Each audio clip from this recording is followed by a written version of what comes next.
A survey reveals Filipinos believe the Aquino administration is still not doing enough to ease inflation and poverty in the country.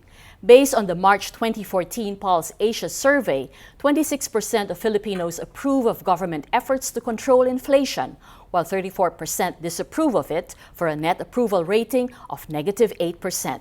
This is an improvement over the December 2013 survey results, when the government scored 28% approval and 44% disapproval.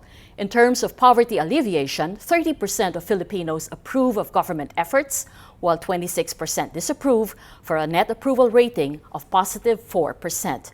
The administration gets majority approval ratings on two issues: fight against criminality and peace efforts.